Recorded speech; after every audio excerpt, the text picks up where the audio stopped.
Welcome back to the channel. Hope you all are doing well. Before I get into today's story, I want to wish all of you a Merry Christmas. I'm very thankful for the support you guys have shown on this channel and hope you have a fantastic Christmas holiday. Now, let's get into today's story. I never thought I would be the one writing a story like this. But here I am sitting at my desk trying to make sense of what happened. It all started a few months ago when I started to notice that something wasn't right with my wife Rachel. We had been married for 10 years and for the most part, things had been good between us. We loved each other and were committed to making our relationship work. But lately Rachel had been acting strange. She was distant and preoccupied, and when I asked her about it, she brushed it off and told me that she was just stressed with work. But I couldn't shake the feeling that something wasn't right. I had always trusted Rachel, but my gut was telling me that something was off, and then I started to notice something else. Rachel was spending a lot of time with her therapist, Dr. Tom. At first, I didn't think much of it. Rachel had always been open about her therapy sessions and I had always supported her in seeking help when she needed it. But as time went on, I started to feel like there was more to the story. Tom seemed to be around a lot more than a typical therapist should be. He was always calling and texting Rachel, and she seemed to be hiding something from me. I started to get the feeling that something was going on between them. I tried to push my suspicions aside and tell myself that I was being paranoid. But the more I thought about it, the more certain I became that something wasn't right. And so I made a decision. I was going to hire a private investigator to find out the truth. I knew I had to be careful about how I approached Rachel about my suspicions. I didn't want to accuse her of anything without any proof, and I didn't want to cause any unnecessary tension in our relationship. So I waited for the right moment, and when we were alone one evening, I gently broached the subject. I told her I knew she'd been spending a lot of time with Dr. Tom lately and that I just wanted to make sure everything is okay between us. I support her in her therapy, but I can't shake the feeling that something is going on between them. Rachel looked at me with a hard expression. She would angrily spit back about how I could even insinuate such a thing. She said it was ridiculous and that I need to have more faith in her. I could tell that my words had struck a nerve, and I immediately regretted bringing it up, telling her I'm sorry for even bringing it up and that I just wanted to make sure everything was but Rat wasn't satisfied with my apology. She continued to deny any wrongdoing, and she even went as far as to gaslight me, making me feel like I was the one in the wrong for even questioning her. She told me I am paranoid and jealous. She told me to trust her and stop acting like Dr. Tom is anything more than her therapist. I didn't know what to believe. On the one hand, I wanted to trust Rachel and believe that she was telling me the truth. But on the other hand, my gut was telling me that something wasn't right. I didn't know what to do. So I decided to let it go and try to move on. I tried to push my suspicions aside and focus on our relationship. But as time went on, my doubts only grew stronger. Eventually I knew I had to do something to find out the truth. And so I turned to a close friend of mine who happened to be a private investigator. I explained the situation to him and asked him to find out everything he could about Rachel's relationship with Dr. Tom. My friend, the private investigator, had worked tirelessly to uncover the truth about Rachel's relationship with Dr. Tom. And when he finally presented me with the evidence, I was shocked and devastated. The PI had used a variety of methods to gather the evidence, including surveillance witness statements and even wiretapping. And what he discovered was shocking. There were photos of Rachel and Dr. Tom together looking intimate and flirtatious. There were texts and emails that hinted at a deeper relationship between them. And then there was the video. The video was shot from a hidden camera and it showed Rachel and Dr. Tom in the therapist's office engaged in a sexual act. It was graphic and explicit. And as I watched it, I felt my stomach turn. She did things to him that I have never seen from her. She was consumed by sexual energy, almost as if she liked what she was doing even more because she knew it was wrong. My gut wrenched as I watched my wife perform acts that she had even denied me her own husband. I couldn't finish the video, and as tears welled up in my eyes, I shut the phone off and looked back at my friend who showed an empathetic face. I couldn't believe that Rachel, the woman I had loved and trusted for so many years, could do something like this to me. I felt hurt and betrayed, and I couldn't shake the feeling that my whole world had been turned upside down. My friend could see how upset I was, and he tried to be as supportive as possible.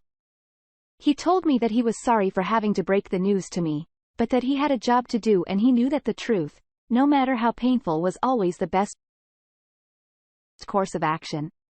He knew how difficult this must be for me, and he tried to be as supportive as possible. But ultimately, it was up to me to decide what I was going to do about it. I knew that I had to take action. I couldn't just sit back and let this happen. I knew I had to confront Dr. Tom. I couldn't just sit back and let Rachel's infidelity go unchecked.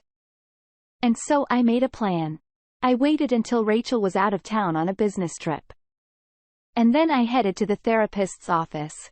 I was nervous and anxious, but I knew I had to do this. When I arrived at the office, I knocked on the door and waited for Dr. Tom to answer. When he opened the door and saw me standing there, he looked surprised. He asked if he could help me, his voice laced with suspicion. I tried to keep my voice steady and asked if I could talk with him. I told him it was about Rachel. Dr. Tom's expression changed, and I could tell that he knew what I was talking about and deflected by stating, "This isn't the appropriate place to have this conversation." My anger and frustration started to bubble up, and I finally told him that I know what was going on between him and Rachel and that I won't stand for it any longer. I told him I want the truth and I want it now. Tom looked uncomfortable, and I could see that he was trying to think of a way out of this situation, but I wasn't going to let him off the hook that easily. He wouldn't speak. I crossed my arms and told him I wasn't leaving until we spoke man to man. I deserve to know what's been going on between him and my wife, and I deserve to punch him square in his mouth for it. Dr. Tom looked at me for a long moment, and without saying anything, he slammed his office door in my face. I was appalled. I knocked again with no response. After days of stewing in my home, waiting for my wife to return, I lost my hatred for Tom and directed my rage at my wife. Tom knew better, but he was single. My wife has an obligation to tell me the truth. If she wants to play dumb, then I have something else coming for her.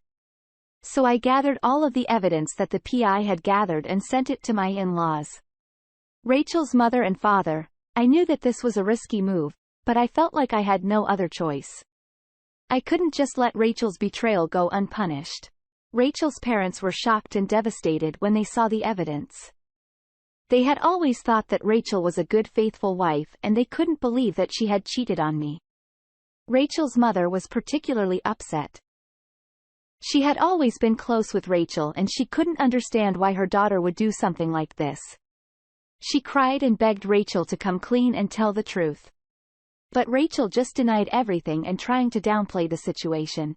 Rachel's father was equally disappointed. He had always been proud of Rachel and had always supported her, and he couldn't understand why she would betray the family in such a hurtful way. She tried to deny everything at first. But when it became clear that her family wasn't going to believe her lies, she broke down and admitted the truth. She told me that she had been unhappy and unfulfilled in our relationship and that she had turned to Dr. Tom for comfort and support. I was hurt and angry when I heard her confession, but I also felt a sense of relief. Finally, the truth was out in the open, and I knew that we could start to move forward. Rachel begged for my forgiveness and promised to do whatever it took to make things right. But I knew that I couldn't just let this go. Rachel had betrayed me in the deepest and most hurtful way possible, and I couldn't just brush it aside and pretend like everything was okay. The relationship between me and Rachel's family was strained, to say the least. They were upset with me for exposing Rachel's infidelity, and they felt like I had humiliated their daughter and caused unnecessary pain. But I knew that I had done what I had to do. I couldn't just sit back and do nothing while Rachel continued to cheat on me. As a result of my actions, Rachel was disowned by her family. She was left alone and shunned by the people she had always relied on for support. And for me, it was a small measure of revenge for the pain that she had caused me. Rachel begged for my forgiveness and promised to do whatever it took to make things right. But I couldn't just let everything go.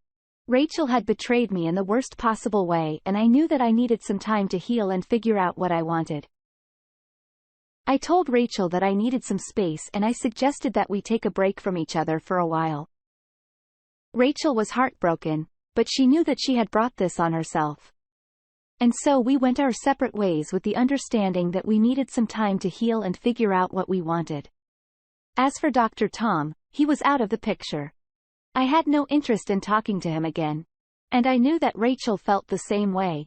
He had played a part in ruining our relationship, and I wanted nothing to do with him. As the days and weeks passed, I struggled to come to terms with what had happened. I was heartbroken and angry, and it was difficult for me to move on. But eventually I knew that I had to take action. I couldn't just sit back and let Rachel's betrayal define my life. And so I decided to file for divorce. It was a difficult decision, but I knew it was the right one. Rachel and I had our chances, and I knew that we couldn't go back to the way things were. The divorce process was long and painful, but eventually it was over. Rachel and I went our separate ways, and I tried to move on with my life. It was difficult, but I knew that I had to be strong and take care of myself.